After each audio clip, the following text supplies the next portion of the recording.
இயேசுவுக்கு பிரியமான அன்பு இறை சமூகமே, உங்களை இந்த காணொளி மூலமாக இந்த புதிய வாரத்திலே சந்திப்பதிலே மிகுந்த மகிழ்ச்சி. இந்த ஞாயிற்றுக்கிழமை ஒரு புதிய வாரத்தை இன்று சிறப்பாக இறை பிரசன்னத்தோடு இறை சிந்தனையோடு தொடங்குகிற உங்கள் ஒவ்வொருவருக்காக நான் சிறப்பாக ஜெபிக்கிறேன். இந்த வாரம் முழுவதும் உங்களுக்கு இறை அருளும் ஆசிரும் நிறைவாக உண்டு. இன்று நம்முடைய தாயாம் திரு அவை ஆண்டின் பொது காலம் 7வது வாரத்தை தொடங்குகிறது. பிரியமானவர்களே, இந்த வாரத்தினுடைய முதல் நாளிலே நமக்கு இன்றைய மன்னாவாக திரு அவையும் சரி இயேசுவும் நமக்கு கொடுக்கிற செய்தி லூகாஸ் நற்செய்தி 6ஆம் அதிகாரம் 27 38 முடிய பகுதிகள். ஒரு பெரிய பகுதி. இந்த பகுதியை வாசிக்க எனக்கு பெரிய மகிழ்ச்சி ஏற்படுகிறது. இறைவன் இப்படிப்பட்டவரா அப்படிங்கிற ஒரு உணர்வு எனக்குள் ஏற்படுகிறது. நீங்களும் இந்த பகுதியை வாசியுங்கள், உங்களுக்கு ஆறுதலை கொடுக்கும். எந்த அளவுக்கு என்றால், நாம் எப்படி இருக்க வேண்டும் என்று விரும்புகிறோமோ அப்படி நாம் பிறருக்கும் செய்ய வேண்டும். இந்த ஒரு பகுதி என்னையே சிந்திக்க அழைக்கிறது. நான் எப்படி இருக்கணும்?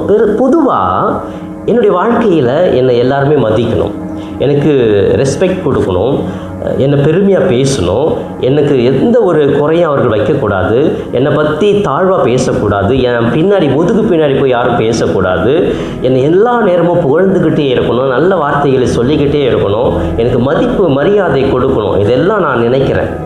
ஆனால் நான் மற்றவர்களை அப்படி செய்கிறேன்னா அது யாருக்கு வர்றதில்லைங்க.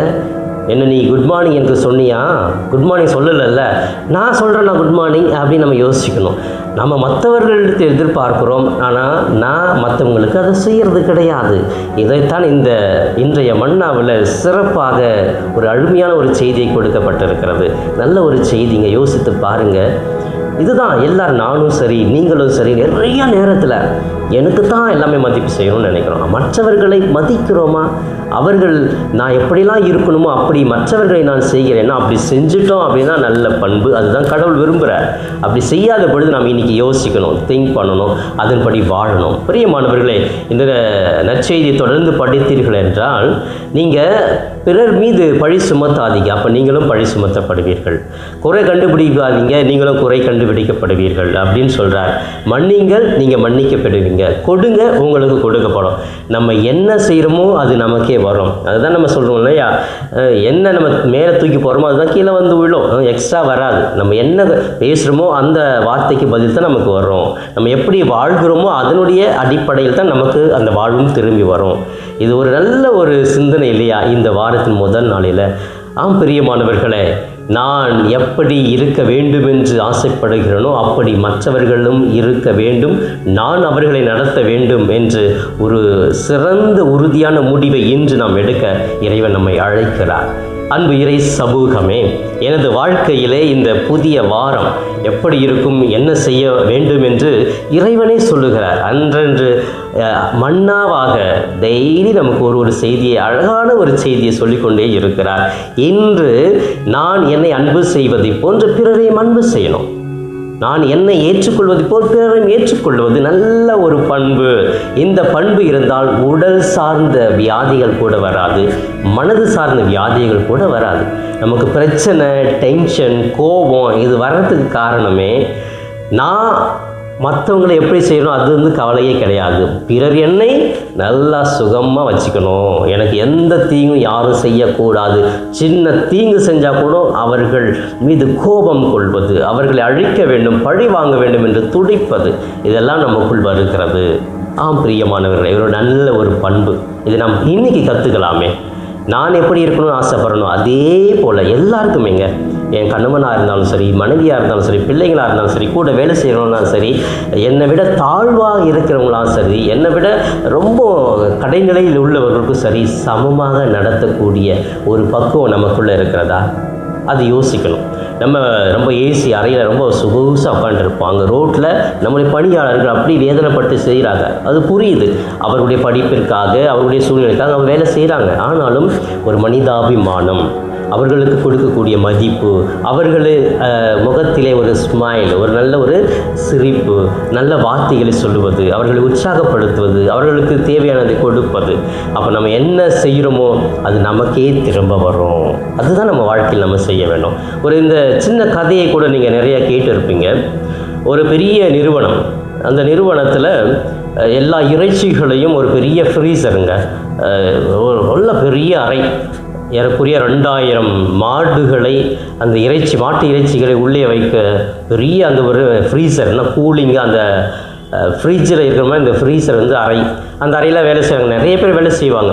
அதில் எல்லாருமே அந்த வழி தான் போவாங்க வருவாங்க. அங்கே ஒரு செக்யூரிட்டி ஒருத்தர் இருக்கிறார்.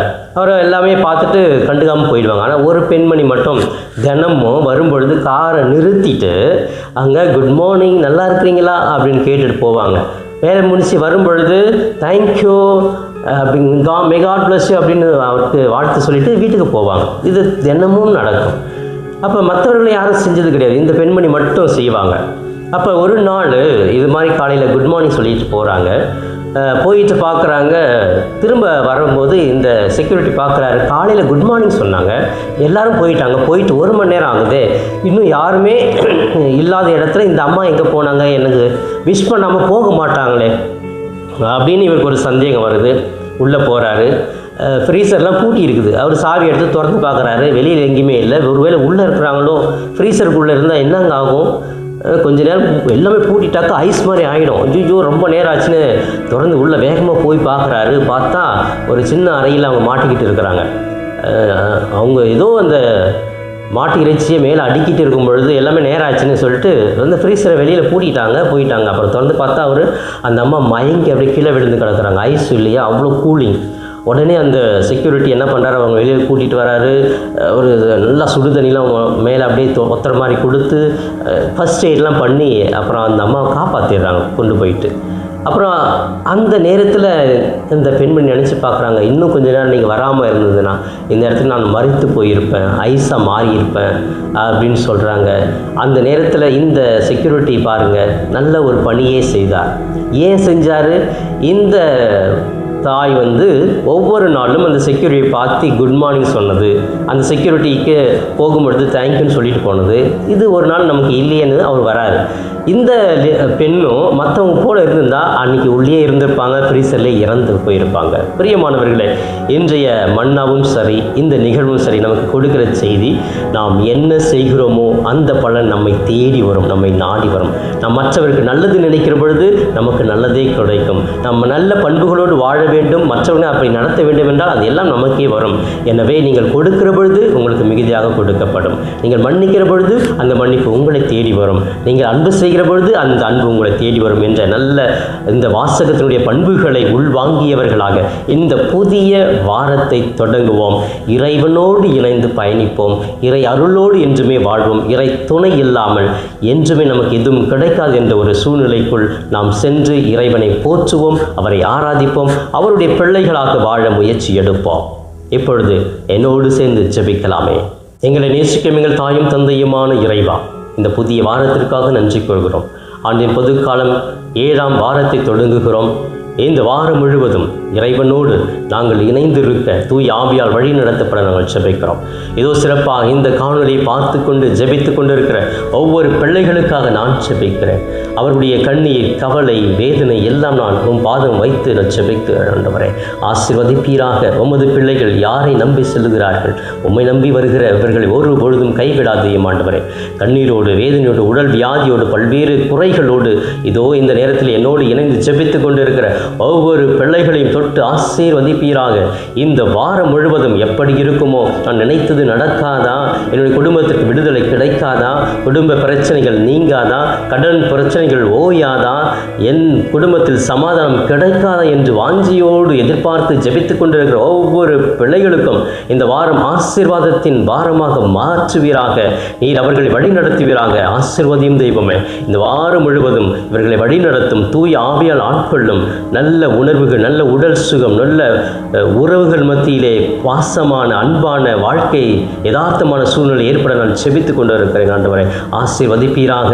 இதோ இவர்களை வாட்டுகிற சாத்தானுடைய செயல்பாடுகள் நீங்கட்டும், இவர்களை சோதிக்கிற பொல்லாத தீய அந்தகார சக்திகள் விலகட்டும், பொல்லாருடைய பார்வைகள் நீங்கட்டும், மகிழ்ந்திருக்க இவர்களுக்கு வாய்ப்பை கொடுப்பீராக. மன நிம்மதியோடு இருக்கிறவர்களுக்கு சுகத்தை கொடுப்பீராக. ஆண்டவரே இன்னும் பல்வேறு தேவைகளுக்காக இந்த வாரம் முழுவதுமே மருத்துவமனைகளிலே பல்வேறு வியாதிகளால் வேதனைப்படுகிற ஒவ்வொருவருக்கும் விடுதலை கொடுப்பீராக. பல்வேறு நேரங்களிலே மருத்துவர்களால் கைவிடப்பட்ட ஒவ்வொரு பிள்ளைகளுக்காக செபிக்கிறேன். நீரே அந்த வியாதியை மருத்துவராக இருந்து குணப்படுத்த வேண்டும் என்று செபிக்கிறேன். ஆண்டவரே மனதிலே நிம்மதி இல்லை, கஷ்டமாக இருக்கிறது, குடும்பத்தில் நிம்மதி இல்லை, என்னால் இதை சமாளிக்க முடியவில்லை என்று குழம்பி போயிருக்கிற வருத்தத்தில் இருக்கிற ஒவ்வொருவருக்கும் தைரியத்தை கொடுப்பீராக, மன ஆற்றலை கொடுப்பீராக. இன்னும் பிள்ளைகளை ஆசீர்வதியும், இளம் பிள்ளைகளை ஆசீர்வதியும், படிக்கிற பிள்ளைகளை ஆசீர்வதியும், வேலை செய்கிற இடங்களிலே சண்டை சச்சரவு இல்லாமல் நிம்மதியோடு வாழ்வதற்கு எல்லா சூழ்நிலையும் ஏற்படுத்தி கொடுப்பீராக. வாரம் முழுவதும் எங்களோடு தங்கும், ஆவியால் ஆட்கொள்ளும், எங்களை வழி நடத்தும். இவையெல்லாம் எங்கள் ஆண்டவரும் மீட்பெருமான இயேசுவின் மூலம் ஜெபிக்கிறோம் எங்கள் ஜீவனுள்ள நல்ல பிதாவே. ஆமேன், ஆமேன். பிரியமானவர்களே, இதோ இந்த நாள் ஒரு இறை அனுபவம் பெற்று மகிழ்ந்திருக்கும் நாளாக, இறைவனோடு இணைந்து இருக்கக்கூடிய ஒரு நாளாக அமைய வாழ்த்துகிறேன். உங்களுக்காக ஜெபிக்கிறேன். May God bless us all.